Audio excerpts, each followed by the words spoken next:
want justice. We want justice. We want justice. We want justice. We want justice. We want justice. We want justice. We want justice. We support NMCK. We support NMCK. We support NMCK. We support NMCK. Doctor को कौन पढ़ाएगा? Doctor ही पढ़ाएगा. Doctor को कौन पढ़ाएगा? Doctor ही पढ़ाएगा.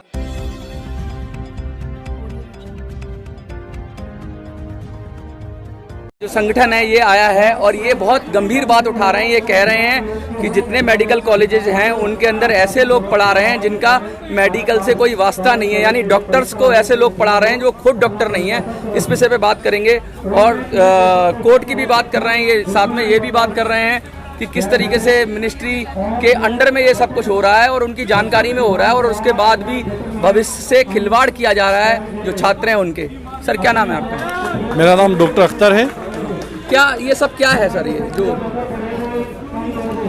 Medical college में इस तरह के doctors पढ़ाए जिन्होंने एमएससी बीएससी और एमएससी की है, वो लोग पढ़ा रहे हैं, जबकि एमबीबीएस और एमडीज को प्रेफरेंस नहीं दी जा रही है। इसके लिए हमने एनएमसी ने रूल्स रेगुलेशन बनाए थे, जिसको ये नॉन मेडिकल्स हैं इन्होंने चैलेंज किया, जिसमें हमें कोर्ट स्टे भी मिल गया और उसको बरकरार रखने के लिए कहा गया। लेकिन हेल्थ मिनिस्ट्री की तरफ से एक लेटर आया जिसमें इसको वापस रिवर्ट करने के लिए कहा, जिसको भी हमने कोर्ट में चैलेंज किया। उस पर भी हमें दोबारा स्टे मिल गया। लेकिन फिर दूसरी बार मिनिस्ट्री ने दोबारा लेटर निकाला है कि इसको वापस रिवर्ट किया जाए, जिसके लिए ही हम विरोध में हम प्रदर्शन कर रहे हैं। हम एनएमसी में भी प्रदर्शन किया है, हमने हेल्थ मिनिस्ट्री में भी इस पे ज्ञापन किया। मिनिस्ट्री का क्या इंटरेस्ट है सर, कुछ बताएंगे क्यों ऐसा कर रही है? क्योंकि ये तो भविष्य के साथ खिलवाड़ है छात्रों के। मिनिस्ट्री का इंटरेस्ट तो मिनिस्ट्री से ही आपको पता चल सकता है, लेकिन स्थिति यह है कि नॉन मेडिकल पर्सन्स जिन्होंने डॉक्टरी की पढ़ाई नहीं की है, वे मेडिकल कॉलेज में अध्यापन करवा रहे हैं। तो अपन समझ सकते हैं एक सामान्य नागरिक के नाते कि भविष्य में डॉक्टर्स किस प्रकार के बनेंगे। हुआ यह है कि बहुत बड़ा खुलासा कर रहे हैं आप, ये बहुत बड़ी बात कह रहे हैं। सारे मेडिकल जो है ना, सब पे सवाल उठने वाला है। मेडिकल एजुकेशन में बहुत लंबे समय पहले जब डॉक्टरों की कमी हुआ करती थी, तब ऐसा एक रिलैक्सेशन दिया गया था कि कुछ सब्जेक्ट्स में इन लोगों को डॉक्टर्स की सहायता के लिए नियुक्त किया जाए। अच्छा। किंतु धीरे धीरे उस प्रोविज़न को एक रिजर्वेशन के रूप में या एक नियम बना करके उन्हें आवश्यक रूप से भर्ती किया जाने लगा। और से एंट्री है आप कह रहे हो? एंट्री का प्रोसीजर वही रखा जाता है, लेकिन जो रिलैक्सेशन था उसको मैंडेटरी प्रोविज़न बना दिया गया। रिलैक्सेशन का मतलब होता है कि रिलैक्सेशन का मतलब था कि अगर डॉक्टर नहीं है तो उन्हें लिया जाए, लेकिन डॉक्टरों की उपस्थिति में वो अप्लाई कर रहे हैं, लेकिन उनको अनदेखा करके और नॉन मेडिकल पर्सन्स को अपॉइंट किया जाता रहा। सर ये क्या सीधा सीधा खिलवाड़ हो रहा है? देखिए, हम लोग जो है मेडिकल कॉलेज में पढ़ाने वाले प्रोफेसर्स यहाँ पर इकट्ठे हुए हैं जंतर मंतर पर दिल्ली में आज, और हम अभी एनएमसी के जो ऑफिसर्स हैं उनसे भी मिलकर आए हैं। और हम ये कहना चाहते हैं कि अगर एक जो डॉक्टर है, अगर एक डॉक्टर है कॉम्पिटेंट है, तो तभी मरीज़ का अच्छा इलाज कर पाएगा, जबकि वो खुद अच्छे से ट्रेंड होगा। ठीक है, ये बात सभी समझते हैं कि अगर एक डॉक्टर की पढ़ाई में, उसकी ट्रेनिंग में किसी भी तरह का कोई कॉम्प्रोमाइज़ होगा, उसका सीधा प्रभाव इलाज करने वाले मरीज पर पड़ेगा, राष्ट्र की स्वास्थ्य पर भी पड़ेगा। सीधा सीधा राष्ट्र के स्वास्थ्य की बात कर रहे हैं। चलिए हम कुछ और हैं उनसे लोगों से बात करते हैं। मैम, क्यों आना पड़ गया आपको आज, क्या लगता है? तो जैसा कि हम जानते हैं कि कुछ मेडिकल कॉलेजेस में, मतलब एनएमसी के जो नया सब में सारे मेडिकल कॉलेजेस में जो एनएमसी का नया रेगुलेशन आया है, उसके अकॉर्डिंगली नॉन मेडिकल फैकल्टी भी अपॉइंट हो सकती है, और वो अप टू 15%। पहले एमसीआई के हिसाब से अप टू 30% था मैक्सिमम लिमिट। तो इस चीज़ को नॉन मेडिकोज ने अपोज किया है और दिल्ली हाई कोर्ट में उनका केस चल रहा है। सो दे वांट कि इस 15% को वापस 30% रिवर्ट कर दिया जाए। हम यहाँ पे आज प्रोटेस्ट कर रहे हैं बिकॉज हम सोचते हैं कि हमने अपने ज़िंदगी के प्राइम ईयर्स एमबीबीएस की पढ़ाई की, एमडी किया, उसके बाद सीनियर रेजिडेंसी करी, ठीक, अराउंड 10 to 15 ईयर्स हमारे इसी में निकल जाते हैं। उसके बाद हम फैकल्टी के लिए एलिजिबल होते हैं। वेराज अगर नॉन मेडिकोज की बात की जाए तो वो लोग BSc, MSc, PhD करके they want to be eligible for the same post जो जिसको हम लोग पाने के लिए अपनी ज़िंदगी के 15 to 20 ईयर्स लगा देते हैं उस क्लिनिकल एक्सपीरियंस को पाने के लिए। और एक बार वो फैकल्टी बन जाते हैं तो they are suppose to teach the MBBS students, they are suppose to teach the MD students.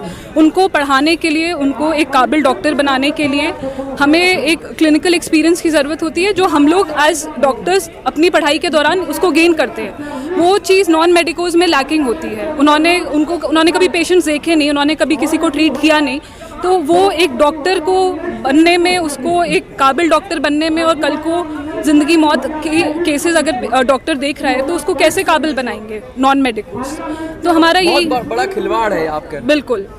आप मतलब ऐसा नहीं कि डॉक्टरों का हक ही मारा जा रहा हो सर, ऐसा लग रहा है मुझे तो ये तो पूरे स्वास्थ्य जो हमारे देश के स्वास्थ्य के साथ खिलवाड़ है, क्योंकि वो बच्चे क्या सीखेंगे जो अनप्रोफेशनल लोगों द्वारा पढ़ाए जाएंगे या जिनका उस फील्ड से ज़्यादा गहराई से नाता नहीं है वो पढ़ाएंगे। बिल्कुल सर, देखो मैंने ये जो बैनर पकड़ रखा है इसमें लिखा है TQ को जो है हम सपोर्ट करते हैं और जो हमारा नेशनल मेडिकल कमीशन उसने बहुत अच्छा रेगुलेशन बनाया, लेकिन मंत्रालय के कुछ अधिकारी जो इस तरह के लोगों को बार बार जो है लेटर लिख रहे हैं इसको NMC को प्रिस्क्राइब कर दबाने के लिए। इवन देन जब कोर्ट में केस चल रहा है तो कंटेम्प्ट ऑफ कोर्ट उसको आप वो कर रहे हैं। आप बार बार पत्र क्यों लिख रहे हैं? जब कोर्ट में केस चल रहा है तो पत्र लिखने की जरूरत नहीं है। हमारा सीधा मंत्रालय के जो अधिकारी हैं जो इस तरह के पत्र लिख रहे हैं उन पर सीधा आरोप है वो गलत कर रहे हैं और मेडिकल प्रोफेशन को नीचे गिरा रहे हैं, एजुकेशन को नीचे गिरा रहे हैं, साथ ही साथ अपने देश की जो स्वास्थ्य सेवा है उनको बेकार करने की कोशिश कर रहे हैं। क्या कहेंगे सर, क्या होना चाहिए? देखिए, प्रोफेशनल कॉलेजेस जितने भी हैं वहाँ पर, चाहे वो नर्सिंग, फार्मेसी जैसे इंस्टीट्यूशन हो, वहाँ पर उनकी रजिस्टर्ड डिग्री किए बिना वहाँ पर टीचिंग फैकल्टी की अपॉइंटमेंट नहीं होती है। लॉ के अंदर जो लॉ ग्रेजुएट होता है उसी की अपॉइंटमेंट होती है। उसी तरह से हमारा ये कहना है कि मेडिकल कॉलेजेस के अंदर MBBS न्यूनतम योग्यता होनी चाहिए। बिना MBBS की डिग्री के किसी टीचिंग फैकल्टी का अपॉइंटमेंट वहाँ पर नहीं होना चाहिए। क्या अपील करेंगे मोदी जी से? आज ज्ञापन किस किस को दे रहे हैं आप? आज हमने हेल्थ मिनिस्टर को, NMC जो प्रेसिडेंट है UGPG को और प्राइम मिनिस्टर साहब को ज्ञापन दिया है और हमारी उनसे यही अपील है कि सभी मेडिकल कॉलेज में आप ये न्यूनतम योग्यता रखिए कि MBBS किया हुआ ही टीचर पढ़ाना चाहिए। सही कह रहे हैं? जी सर, सपोर्ट कर रहे हैं आप? यस सर, क्योंकि एक MBBS जो बनता है 4.5 साल की ट्रेनिंग से बनता है और वो 21 सब्जेक्ट को लेकर पढ़ता है, तब वो मेडिकल कॉलेज की फैकल्टी के लिए एलिजिबल होता है। अब यहाँ पे MSc PhD जो बंदे हैं वो सिर्फ एक सब्जेक्ट को पढ़ के 3 साल की एक सब्जेक्ट को पढ़ कर वो उस फैकल्टी के लिए एलिजिबल बना रही है अपने ये मंत्रालय और ये NMC का। तो इस तरह से माहौल है, अब देखना होगा। हाँ, कुछ और आप कहना चाहूँगा, यहाँ जितने भी लोग आए हैं वो पहले से नौकरी में हैं। कोई प्रोफेसर है, कोई एसोसिएट प्रोफेसर है, कोई वो खुद के लिए नहीं आए हैं, वो केवल इस देश के बच्चों के भविष्य के लिए आए हैं, क्योंकि नौकरी उनको चाहिए। हम तो नौकरी में हैं, मैं एसोसिएट प्रोफेसर हूँ, गवर्नमेंट सर्वेंट हूँ। वो उनको नौकरी के लिए जो MBBS कर चुके हैं, जो आज के टाइम में करोड़ों रुपए की डिग्री है, वो सड़कों पे घूमेंगे और जो BSc MSc के लोग हैं वो पढ़ाएंगे। और ये क्यों अलाउ कर रही है मिनिस्ट्री? ये क्वेश्चन आप मिनिस्ट्री से पूछिए। हम बीकानेर से, राजस्थान से कितनी दूर से मैं आया हूँ, केवल प्रोटेस्ट करने आया हूँ। किसके लिए आया हूँ? इस देश के भविष्य के लिए। जो रेजिडेंट MD कर रहे हैं वो कहाँ जाएंगे? वो लड़की आपने बात की, वो SRSIP कर रही है, वो कहाँ लगेगी? इसका हक है ना कि मैंने MBBS किया है, मैंने MD किया, मैंने SRSIP की है, तो मैं ही पढ़ाऊँ बच्चों को। अगर कोई और पढ़ाएगा तो ये कहाँ जाएगी? ये क्या लॉ कॉलेज में जाके पढ़ा सकती है? ये मिनिस्ट्री को सोचना चाहिए कि उस देश के साथ क्या करना जा रहे हैं। जो टेक्निकल बॉडी है, जो कॉम्पिटेंट बॉडी है, नेशनल मेडिकल कमीशन, जिसका काम है रेगुलेशन बनाना, उसने रेगुलेशन बना दिया। बहुत सारी अनियमितताएं हैं, उसने रेगुलेशन बना दिया, उसको दबाया जा रहा है। और क्या इंटरेस्ट है, ये आप चिकित्सा मंत्रालय के अधिकारियों से और जो जवाबदेही है उनसे बात कीजिए कि आप ऐसा क्यों कर रहे हैं और क्यों देश के भविष्य के साथ खिलवाड़।